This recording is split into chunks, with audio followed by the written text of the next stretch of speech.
Ahora como nunca creo que estamos en el tiempo donde hace falta tanto la memoria, justamente lo que menos tenemos ejercitado. Tiempo antes, ¿cuántos números de teléfonos te acordabas? Ahora, ¿para qué acordarse si lo buscamos en el celular y ya está? Y que no te falte el celular porque no sabes a quién llamar.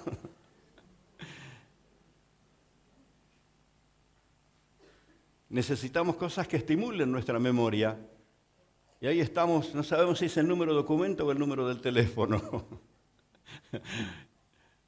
Y alguna vez, he tenido que poner el número de teléfono, no sabía si era el de documento o el de teléfono. Y que no me pidan mucho más. Porque nuestra memoria física, mental y también la memoria espiritual necesita que le recordemos cosas. Especialmente aquellas cosas que son clave. ¿Qué problema cuando tenés que hacer un trámite y no te acordás la clave? Y cuando te piden que pongas la clave y te quedas ahí frente al aparatito y la persona te está mirando y está sospechando si sos vos o no sos vos. Tu identidad depende de que sepas manejar la clave. Qué cosa, ¿eh? Imagínate en la vida espiritual. Por esto Jesús estableció que participemos del pan y de la copa, y ¿cómo lo dijo? En memoria de mí. ¿Cómo puede ser que necesitemos ser ejercitados, que nuestra memoria tenga que ser cultivada para no olvidarnos del Señor? Y el Señor lo sabía bien. Cristo es ese auténtico redentor que trajo una auténtica redención. Pero necesitamos recordarle a nuestra memoria quién es Él. ¿Quién es Él? Él es el Redentor y su obra de redención es auténtica. Él se entregó por nosotros para libertarnos, se entregó por nosotros para restaurarnos, se entregó por nosotros para volvernos otra vez a la imagen de Dios. Hoy vamos a hablar de algunas verdades que pueden ayudarnos a entender por qué razón Jesús se entregó de la manera que lo hizo. Y vamos a ir al libro de Lucas, capítulo 22. Hoy tenemos nuestro texto allí. Seguramente, perdón, me estoy olvidando de los chicos, ¿verdad? Perdón. Gracias por los que me... ¿Ve? La memoria de uno tiene que ser refrescada. Gracias a Dios por los niños. Mire qué silenciosos están. Si no fuera así, ya estarían haciendo una manifestación infantil ahí. ¡Déjanos ir! Ya están los niños a su culto de niños. Lucas capítulo 22, versículo 14. El Señor está instruyendo a los apóstoles para que lo recuerden justamente, y esto es lo que quiero mirar con ustedes. Estoy estrenando Biblia nueva, así que me entiende, ¿eh? Las hojas son finitas y los dedos son gruesos. Voy a tener que traer una esponjita acá con esa agüita para... Qué cosa. Bueno, pero aparece ahí, ¿eh? Aparece ahí. Cuando era la hora, este es el caso cuando Jesús le dice a los discípulos, vayan.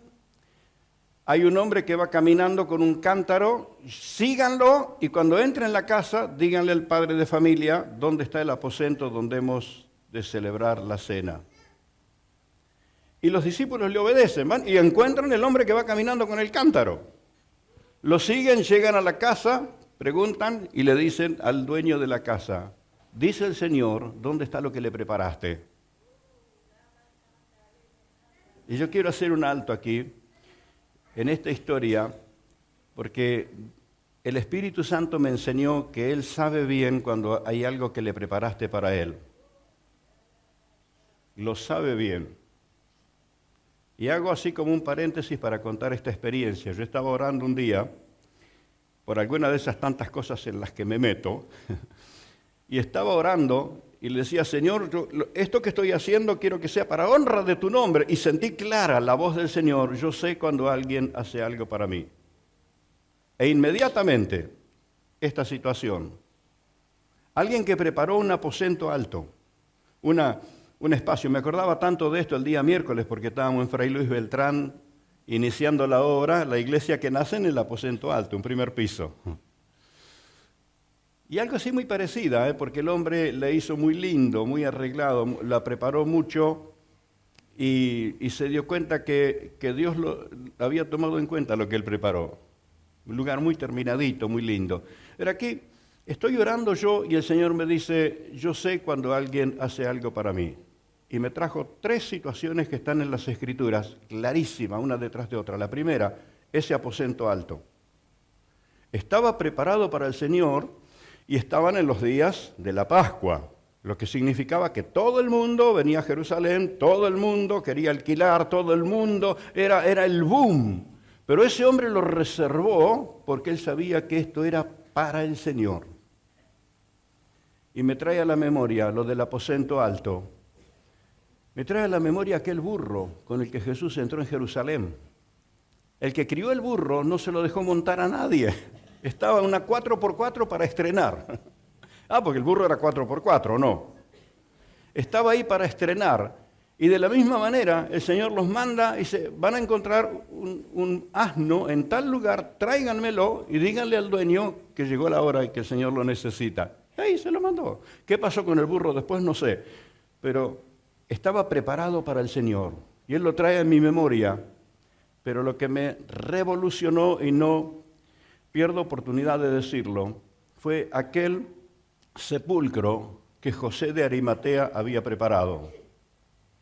Seguramente habría contratado artesanos, era un hombre que tenía sus riquezas y hizo ahuecar una roca y preparó, hermano, en una reunión de gloria, no venimos a hablar del sepulcro, pero quiero decirte que ese sepulcro que estuvo preparado y José de Arimatea se animó a enfrentarlo a Pilato y decir, dame el cuerpo de Jesús, yo tengo lugar para él. Ese lugar fue el escenario de la resurrección de Cristo. Bienaventurado el que entiende lo que está escuchando. Un lugar preparado para poner un cuerpo muerto, pero puso un cuerpo muerto que resucitó. Y entonces entendí esto. Dios sabe cuando alguien preparó algo para él y lo va a honrar. Honró a este hombre del aposento alto.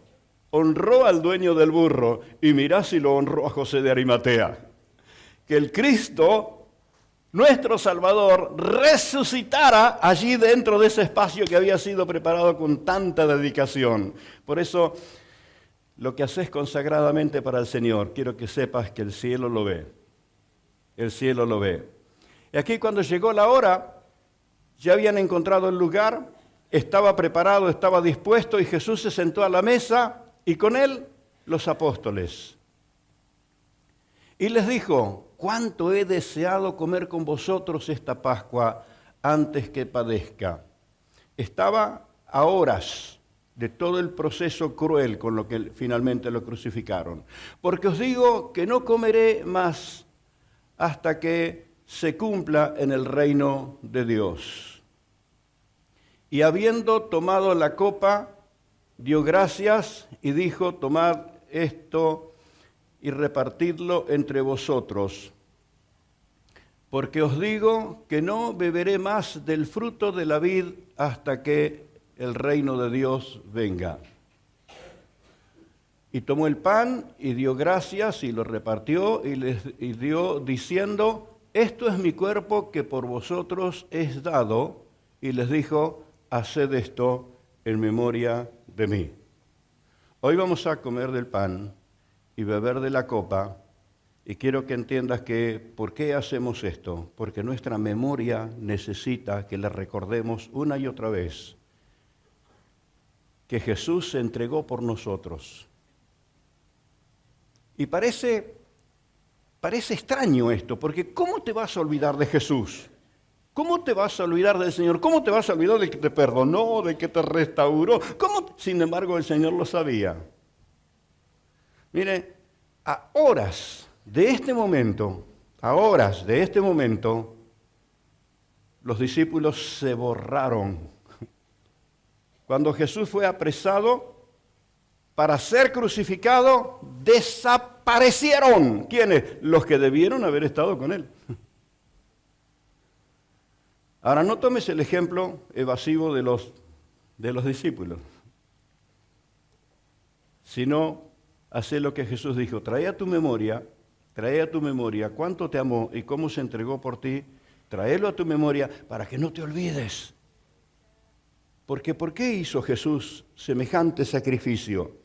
Y que lo tenemos que recordar. Porque no teníamos otra manera de ser salvos, no teníamos otra manera de ser libres. Y hay una palabra con la que voy a insistir: no teníamos otra manera de ser restaurados a su imagen. Y entonces allí vamos, Juan capítulo, primera de Juan.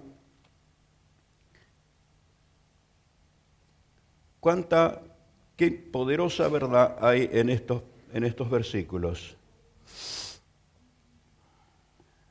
Primera de Juan, capítulo 1, versículo 5. Y este es el mensaje que hemos oído de él y os anunciamos: Dios es luz y no hay ninguna tiniebla en él. Si decimos que tenemos comunión con él y andamos en tinieblas, mentimos si no practicamos la verdad. Pero si andamos en luz, como él está en luz, tenemos comunión unos con otros y la sangre de Jesucristo, su Hijo, nos limpia de todo pecado. Cuando entendí que este versículo, el versículo 7, tiene que ver con creyentes que tienen comunión unos con otros, y que no pecan los creyentes, no pecamos los creyentes. A veces hay una palabra de más, algún pensamiento del que nadie se entera. A veces alguna actitud indebida, pero la sangre de Jesucristo, su Hijo, nos limpia de todo pecado. Gente que está en comunión todavía necesita el poder de la sangre de Cristo limpiando de todo pecado. ¿Cuántos dicen amén? Gloria a Dios, esta es mi seguridad. Porque el Señor no anda con un anotador detrás nuestro a ver por cuántas cosas nos va a condenar. A diferencia del antiguo pacto, la ley de Moisés era así. La ley de Moisés te dictaba por cuántas cosas ibas a ser condenado. Pero Jesús paga el precio total para nuestra redención y va detrás nuestro para salvarnos, para limpiarnos, para levantarnos, para restaurarnos. Bienaventurado el que entiende esto. Versículo 8 dice: si decimos que no tenemos pecado, es decir, nos estamos queriendo hacer los perfectos, nos engañamos a nosotros mismos y la verdad no está en nosotros. Si confesamos nuestros pecados, Él es fiel y justo para perdonar nuestros pecados y limpiarnos de toda maldad. En la justicia humana, el que confiesa se condena solo. En la justicia divina, el que confiesa es libertado. ¿Qué diferencias, eh? Bienaventurado el que entiende el modo en que Dios opera. Si decimos que no hemos pecado, le hacemos a Él mentiroso y su palabra no está en nosotros. Capítulo 12, versículo 1, Juan el apóstol con ese espíritu de padre dice: hijitos míos, estas cosas os escribo para que no pequéis. Y si alguno hubiere pecado, abogado tenemos para con el Padre, a Jesucristo el justo. Y esta verdad necesitamos recordarla tantas veces, que Cristo, el Señor, no vino para condenar al mundo, sino para libertar al mundo. Al que está lejos, al que todavía cierra su puño y lo blasfema, el Señor está buscando la oportunidad de que se convierta. Pero los que ya han abierto su corazón, el Señor quiere restaurarlos con todo el poder y la fuerza para que vivas en la gloria del Señor. Y estas verdades que vamos a ver nos van a aclarar un poquito el panorama, porque cuando Jesús le dice a los discípulos que he deseado comer con vosotros esta Pascua antes que padezca, y le dice: esta copa es, ¿qué le dice que es? El nuevo pacto en mi sangre. El nuevo pacto. Una cosa fue el pacto con Moisés y el pueblo de Israel en el desierto, y otra cosa es el pacto en Cristo para con los creyentes. Por eso decía, en el pacto de la ley, y bien claro lo escribe Pablo en 2 de Corintios capítulo 3, dice, es el ministerio de muerte, es el ministerio de condenación. El antiguo pacto estaba buscando por qué razón condenarte, pero el nuevo pacto tiene el poder de sanarte, restaurarte, levantarte, limpiarte y llenarte de su gloria y llenarte de su espíritu.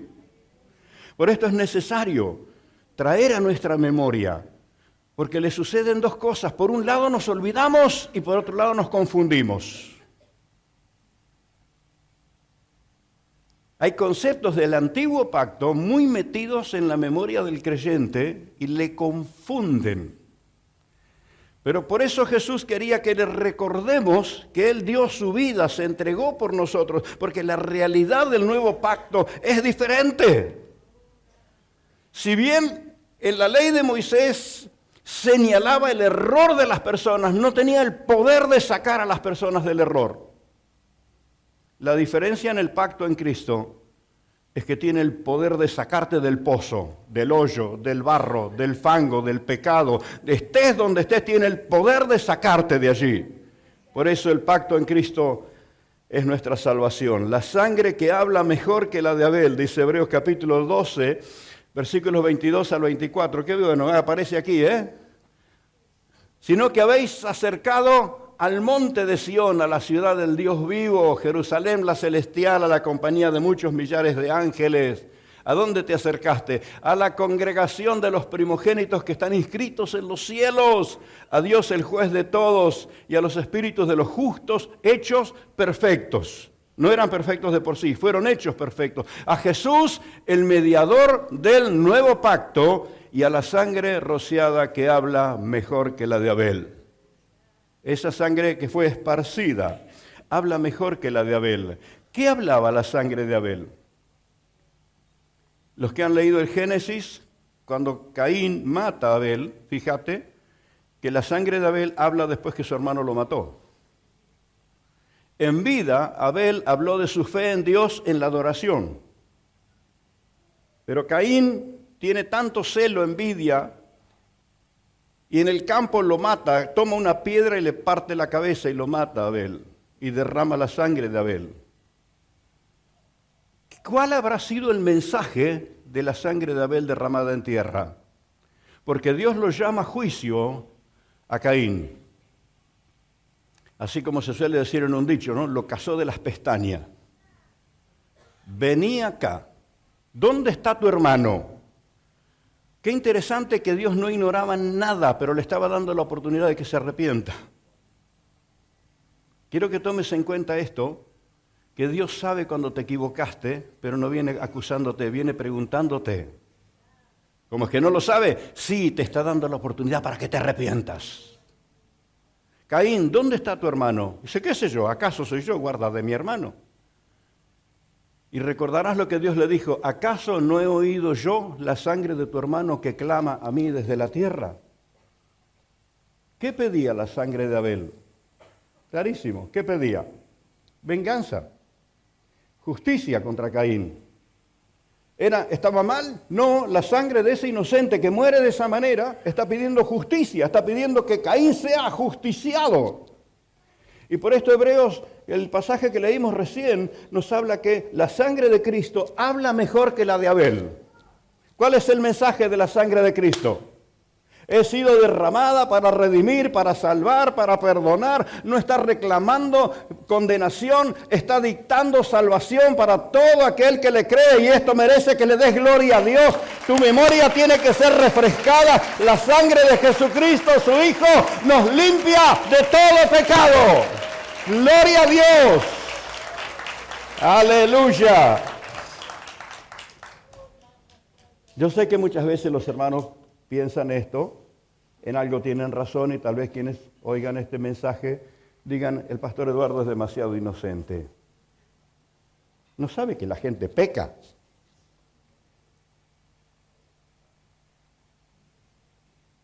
Qué silencio. Esto es parte del silencio elocuente que yo le llamo, ¿sí? Silencio que habla mucho. Sí, somos seres que nos equivocamos. y cometemos todo tipo de pecado.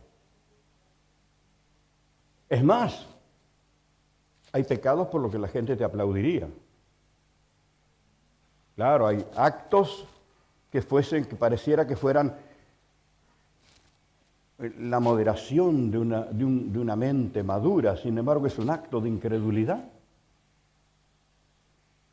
Cuando no damos una palabra que tenemos que dar, porque no sea cosa que se vaya a ofender. Y si le digo y me equivoco, entonces no fue la fe, nos manejó el miedo. Y nadie se enteró que estábamos operando por miedo y no por fe. No estábamos obedeciendo, estábamos actuando bajo el manejo de nuestra razón, no bajo la directiva divina, pero no se enteró nadie. Y de esas cosas, ¿de cuántas veces nos tenemos que arrepentir? Si hubiera hablado a tiempo, si hubiera dado esa palabra de fe que tenía que dar, si hubiera obedecido al Señor y hubiera puesto mi mano en el hombro de esa persona en el momento justo. ¿Cuántas cosas que no hicimos? Y necesitamos arrepentirnos de eso porque en definitiva fue desobediencia al Espíritu de Dios. No se enteró nadie. A veces somos movidos por el Señor a interceder, a orar. No, a mí si no me traen una lista de motivos de oración, si no me lo ordena mi líder. Y nadie se enteró que Dios te movió a orar y no oraste. ¿Cómo se llama eso? Eso se llama desobediencia al Espíritu Santo. Pero no se enteró nadie. Ahora, cuando el Señor nos dice, ¿y qué hiciste? Tenemos que decirle, fui un flojo, debí haberte obedecido. Caín, vení acá, ¿dónde está tu hermano? ¿Qué sé yo? No sé. El ser humano se justifica, y la sangre de Abel clama a Dios desde la tierra, Caín me mató. Pero la sangre de Jesús es derramada en tierra para limpiarnos de nuestros pecados.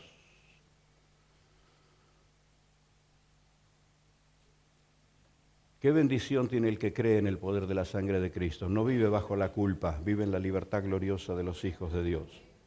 Porque es más justo que los demás, es más perfecto. No, es tan falible como los demás, pero aprendió a hallar la gracia que le liberta, la gracia que lo redime. Amén. La sangre de Jesucristo tiene dos cosas que quiero señalarte. Habla mejor que la de Abel. Y es la sangre de uno que está vivo. No sé cuántos se dieron cuenta. Es la sangre de uno que está vivo. Abel estaba muerto. Su sangre hablaba por él.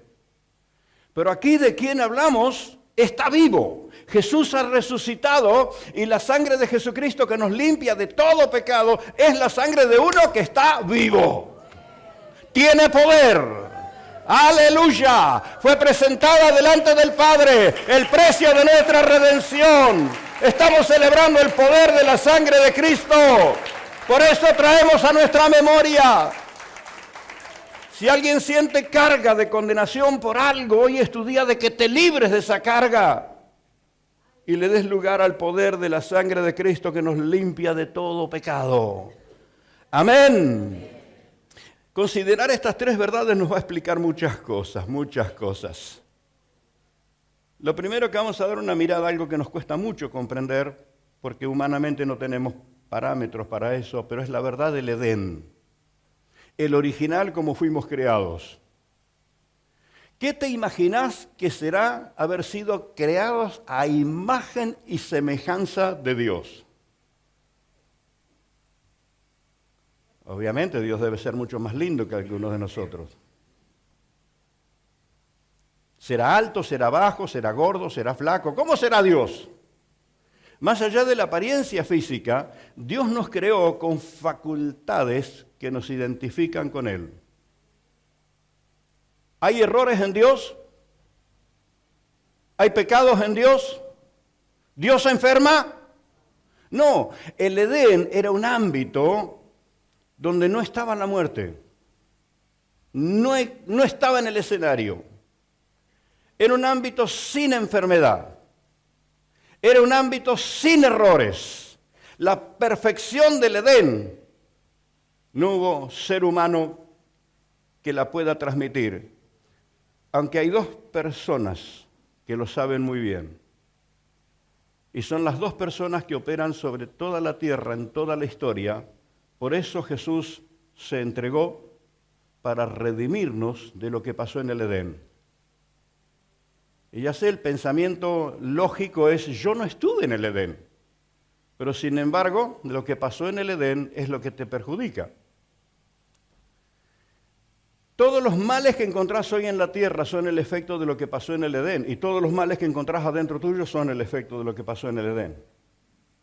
Pero lo que se perdió en el Edén es lo que Cristo recuperó en el Calvario. Bienaventurado el que entiende esto. En Adán quedamos condenados, pero en Cristo quedamos libertados. Y para ilustrártelo, voy a ir a una ilustración que te va a ser sencillo entenderlo. Cuando el Titanic impacta contra el témpano de hielo y se rompe su estructura y se empieza a inundar, quedaban horas de vida. Pero todos los pasajeros, los componentes, la tripulación de ese barco, toda la gente que estaba ahí arriba, toda la gente quedó bajo la misma situación de riesgo de muerte. Hubo botes salvavidas para salvar a algunos y para otros no. Pero esto fue lo que pasó en el Edén. Cuando Adán desobedece a Dios, entrega a la especie humana, la entrega al dominio de Satanás. Y el diablo se ha venido enseñoreando y haciendo de la suya. Esto es lo que vino a hacer Jesús, librarnos del poder de las tinieblas. Esto es lo que vino a hacer Cristo. Y lo hace, mira, cuando el Titanic es perforado por el témpano de hielo, automáticamente todos los pasajeros quedaron bajo la misma condenación. Pero te pregunto, ¿salieron todos juntos y se salvaron todos juntos? No. Unos primeros, otros después, y hubo algunos que decidieron quedarse ahí arriba. Y algunos que desesperados no se animaron a saltar. Es decir, la salvación de cada uno de ellos fue en algún modo individual. Por eso el aceptar a Cristo es algo personal. El recibir al Señor es algo personal. El entregarse a Cristo es algo personal. Y en el ámbito del Edén, ¡qué perfección! Había abundancia de todo. No sé qué te hace sentir esto, pero no había que laburar. El trabajo era disfrutar todo. Ponerle nombre a las plantas, ponerle nombre a los animales. Multiplicarse, llenar la tierra, sojuzgarla. El dominio, autoridad, señorío total sobre la creación. Porque el Dios creador, Señor de señores, le dio señorío al hombre sobre la creación. Pero esto fue lo que el hombre pierde en el Edén.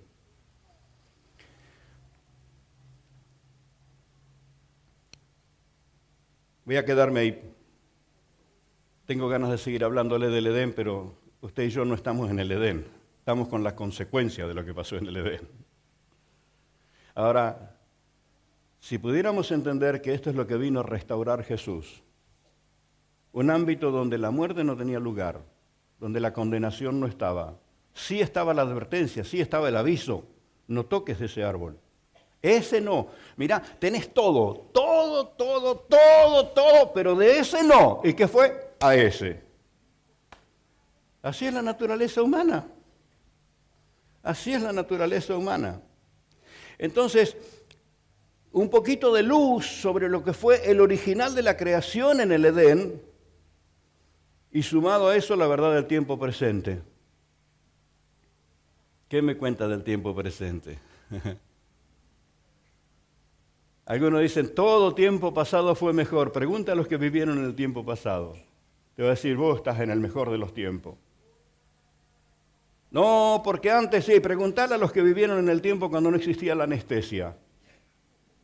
Y le tenían que sacar una muela. Preguntale si fue mejor. Cuando no existían las comodidades que ahora podemos acceder. Preguntale si fue mejor.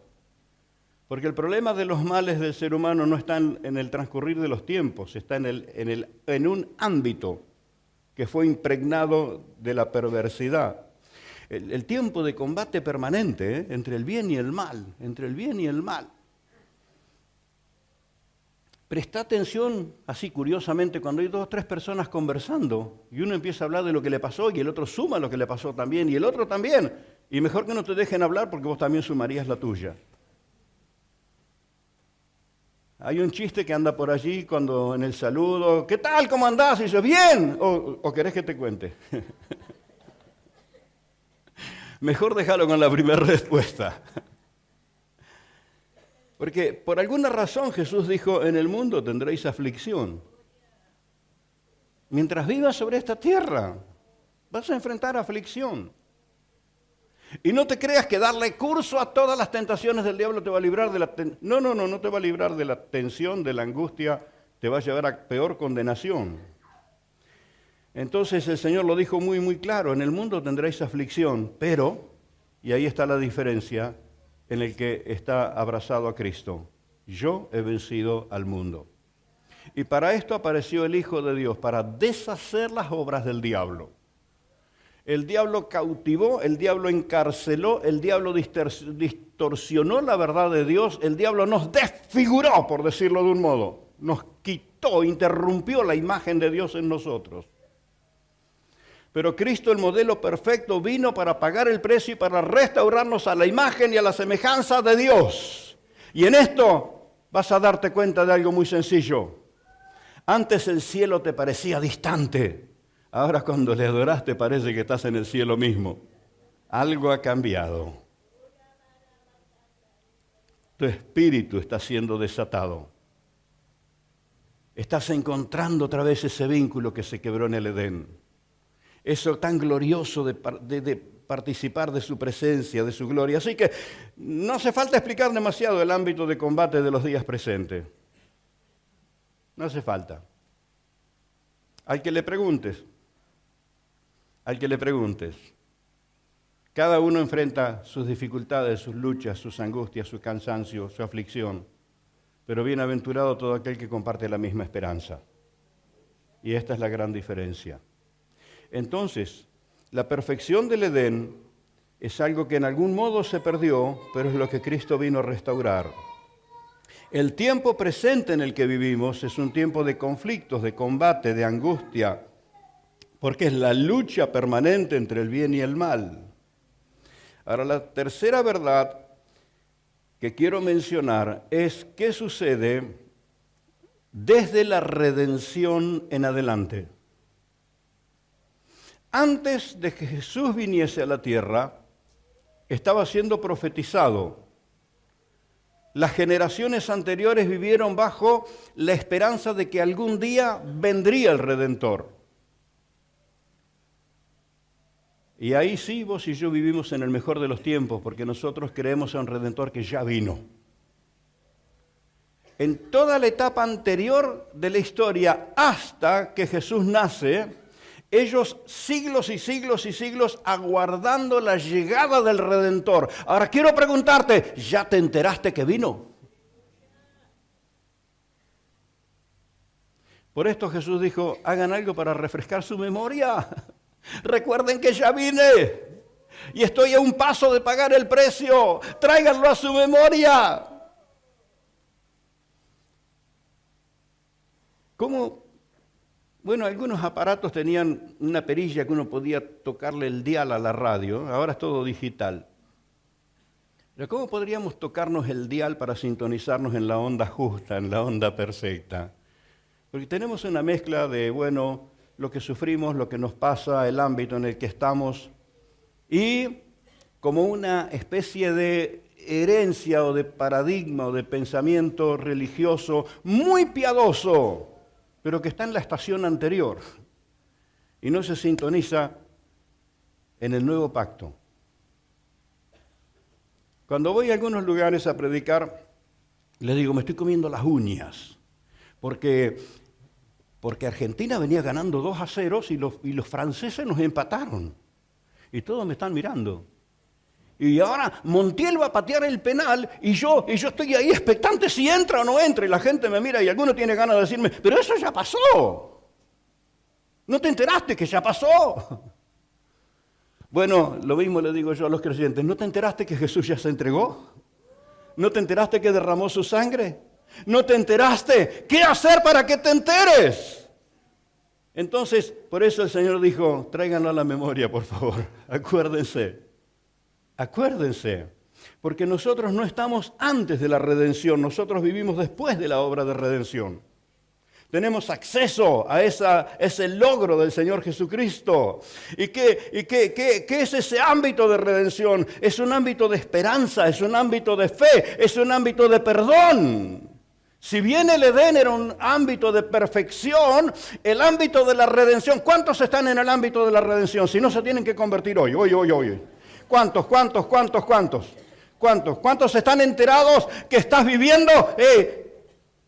¿Cuántos saben que Argentina salió campeón en aquel partido? Y decime, ¿a ese gol no te encantaría verlo de vuelta y verlo de vuelta y verlo de vuelta? Bueno, esto es más poderoso, esto es más glorioso, esto es más maravilloso. La sangre de Jesucristo, su Hijo, nos limpia de todo pecado. Estamos bajo el ámbito de la redención, no para vivir otra vez obedeciendo a las tinieblas, sino para ir de gloria en gloria, de poder en poder, creciendo en la fe, honrando a nuestro Señor. ¡Gloria a Dios! ¡Aleluya! ¿Qué hay en ese ámbito de redención? Hay esperanza, hay fe, hay poder, hay perdón de los pecados, perdón de las culpas, hay liberación de todo mal, hay sanidad total. ¿Cómo explicar la sanidad? Porque normalmente cuando usamos la palabra sanidad automáticamente vamos a los problemas físicos. Y por cierto necesitamos sanidad en el cuerpo. Por cierto. Pero ya estarás enterado que hay enfermedades del cuerpo o síntomas en el cuerpo que vienen de algo que se tiene que sanar por adentro. Y qué bueno es saber que en el ámbito de redención la sanidad es total para el espíritu, el alma y el cuerpo. Siento que debo decir esto. Personas que son sanas en el cuerpo, personas que son sanas en el alma, tienen que sanar su espíritu.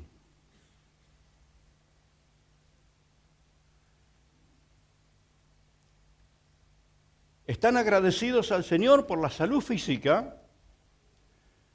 Son personas maravillosas cuando hablas con ellos, los conceptos que tienen, los principios que tienen, lo que son como personas, pero no se entiende por qué son tan frágiles ante algunas situaciones.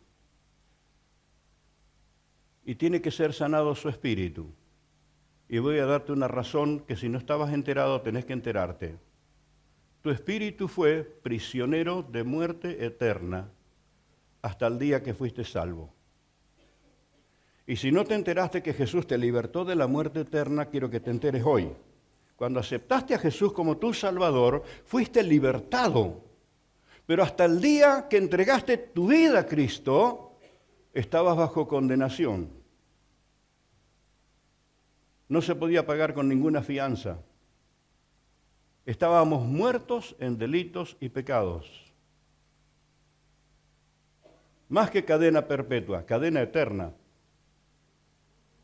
Porque el pecado lleva a las personas a esa condición. El que cometió y el que heredó, porque el pecado de Adán es el que heredamos. Ahora, Cristo te ha redimido cuerpo, alma y espíritu. Y hay sombras que te quedan en el espíritu, que son las sombras del prisionero. El temor, la inseguridad.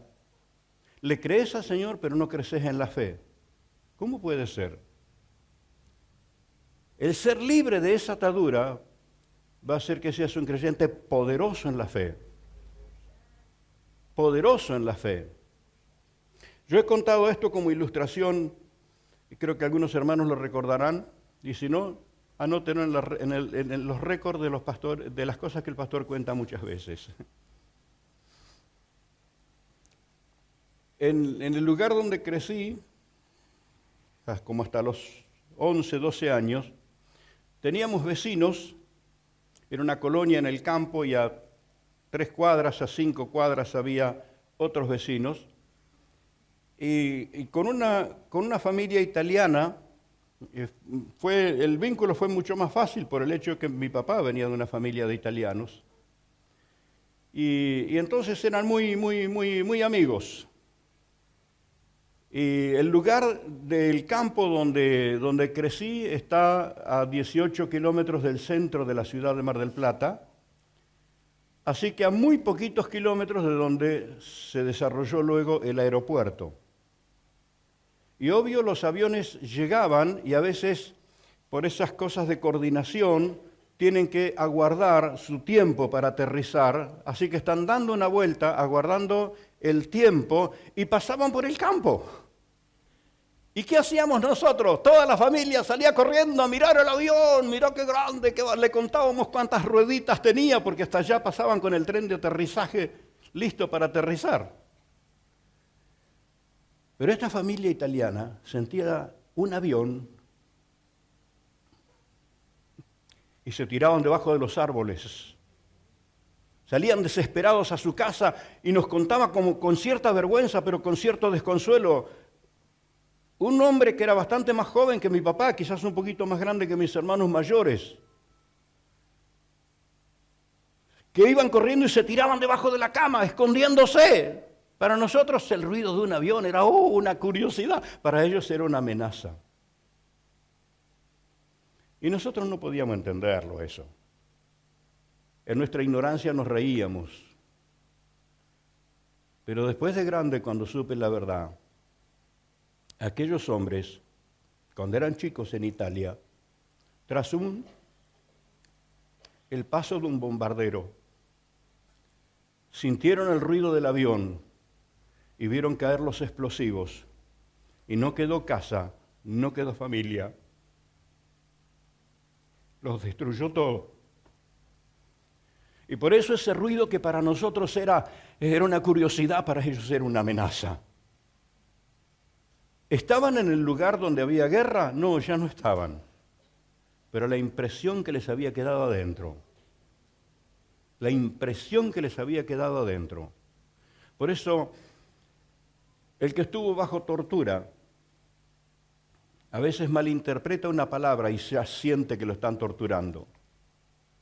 El que vivió censurado toda la vida, tenés que tener un cuidado bárbaro para corregirlo, porque siente que lo estás amenazando. Cuánto cuidado hay que tener, porque en las emociones y en el espíritu de la gente, más allá de lo que su mente y su alma pueda entender, hay cosas grabadas en su espíritu, de lo cual tienen que ser sanadas, y esa es la gracia del Señor Jesucristo. Te sana cuerpo, alma y espíritu.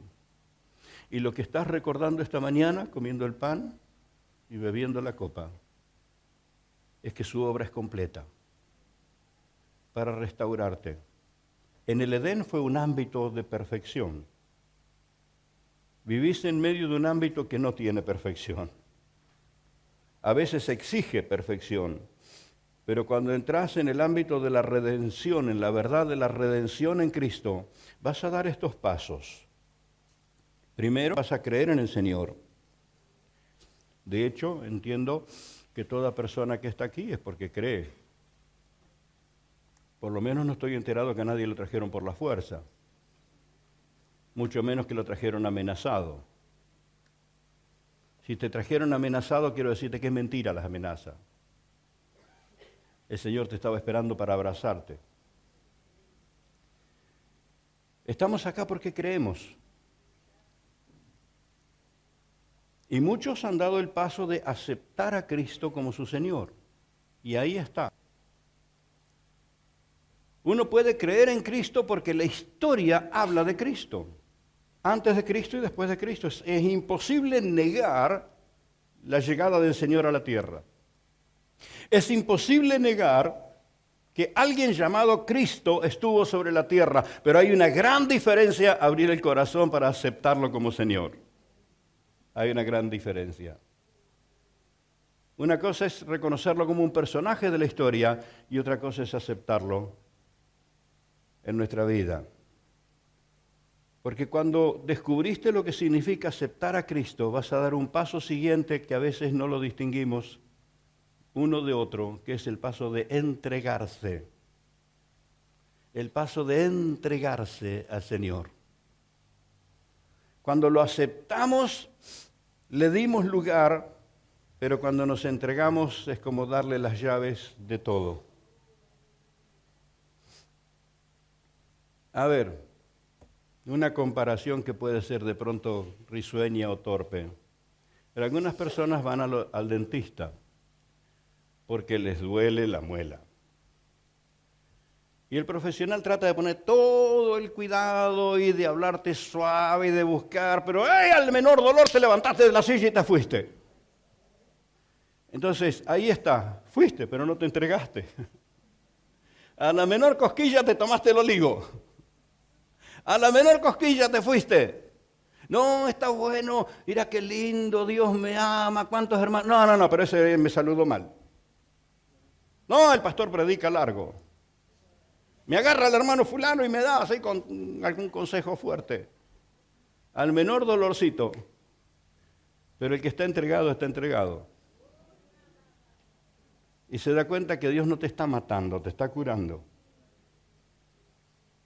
Porque en muchas ocasiones para sacar del alma de una persona las cosas que le causaron mal, tiene que ir al punto donde sucedió lo que te hizo mal. Y no te lleva al punto de tu historia para torturarte, te lleva a ese punto de la historia para sanarte. Alguien me contaba días atrás y me pareció qué experiencia preciosa, porque es una experiencia de madurez en la fe, que va como recorriendo su propia historia para encontrar etapas de su vida que tiene que sanar su alma. Porque en cada una de esas etapas de su vida hay un recuerdo angustioso, pero ha crecido en el Señor y se da cuenta que cuando el Espíritu Santo le ayuda a recordar es para que ella ejecute la actitud del perdón. Está siendo sanada. Y voy a decirte, el Espíritu Santo te va a llevar hasta el mismo Edén. Porque hay una parte del error de Adán que lo tenemos que asumir personalmente. Cristo fue crucificado por mí, por lo que pasó en el Edén. Y tengo que asumir mi parte. Entonces, en ese proceso, Dios no te está condenando, Dios te está sanando, sacando sombras que cuando quieran volver vas a responder con la luz del Espíritu. Ya fui libre, fui sano, fui restaurado. A mucha gente les pasa y yo quiero que aprendan cómo responder en eso. Cuando querés servir al Señor y adorar y amar al Señor y a veces estás adorando y el diablo viene y te dice, hipócrita, ¿qué te crees que sos? Vos te acordás lo que hiciste, mirá allá, y te trae cosas de la historia. Decirle, fue verdad, pero es verdad que la sangre de Cristo me limpió de todo pecado. Soy un redimido, salvado, perdonado, restaurado. ¡Gloria a Dios! No era perfecto, pero más su gracia perfecta me ha traído luz y perdón y salvación. ¡Gloria a Dios! Y no una restauración de ser un religioso un poquito mejor, sino de crecer a la imagen de Jesús. Él es el modelo. Él es el modelo, creciendo a la imagen de Jesús. Usted no sabe, pastor, cuánto me falta, pero ya comenzaste, eso está bueno. Lo importante es que hayas comenzado y el Espíritu Santo va formándote a la imagen de Jesús. ¿Y sabes quién es el primero que se va a enterar que está siendo formado a la imagen de Jesús? El maligno. Porque vas a actuar como hizo Jesús. A las tinieblas nunca le dio lugar. Nunca le dio lugar. Cada vez que el diablo quiso hacer de la suya, Jesús lo enfrentó con toda autoridad. Y ahí te vas a dar cuenta que Cristo está tomando lugar dentro tuyo. Vas a empezar a responder como Jesús contra las tinieblas. Y vas a sentir como sintió Jesús la compasión por el que todavía no está con Él. Ese es el ámbito de la redención y esto es lo que Jesús quiere que nuestra memoria lo recuerde. Nuestra memoria tiene que recordar quién es Él. Porque no estás en una nueva religión, estás en el ámbito de la redención.